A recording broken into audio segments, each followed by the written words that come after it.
बघ आता कसं आहे, बजेट हा प्रश्न प्रत्येक क्षेत्रामध्ये आहे. त्याच्यामध्ये काय असा लय मोठा वाद नाहीये. पण असं जर म्हणाल, की "अरे क्लायंट बजेट कमी देतोय, मग आम्ही व्हॅल्यू ॲडेड कशा सर्व्हिस देऊ?" तुम्ही आधी ठरवा ना, की तुमचं प्रोडक्ट कोणाला विकायचंय. तुम्ही फोटोग्राफी सर्व्हिस कोणाला विकणार आहात. तुम्ही ती ठरवा. मला क्लायंट एला विकायचे, मला क्लायंट बीला विकायचे, की क्लायंट सीला विकायचे.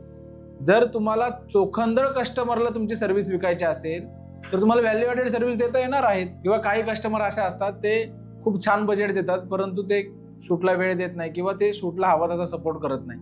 मग तुम्ही तुमच्या व्हॅल्यू ॲडेड सर्व्हिस कशा देणार आहात? तुम्ही आधी ठरवा, की तुमचा टार्गेट क्लायंट कोण आहे? तुम्हाला कोणत्या लोकांपर्यंत पोहोचायचं आहे?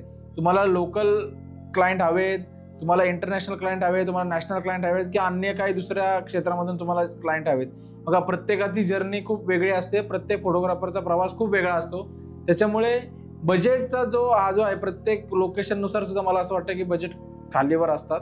परंतु लोकेशननुसार बजेट जरी खालीवर असलं, तरी सुद्धा तुम्ही ठरवा, की आज मार्केटमध्ये मला ट्रेंड सेट करायचा आहे, मला ट्रेंडनुसार द्यायचं आहे. तर तो तुमचा कॉल आहे, की तुम्ही व्हॅल्यू ॲडेड कसं देणार आहात.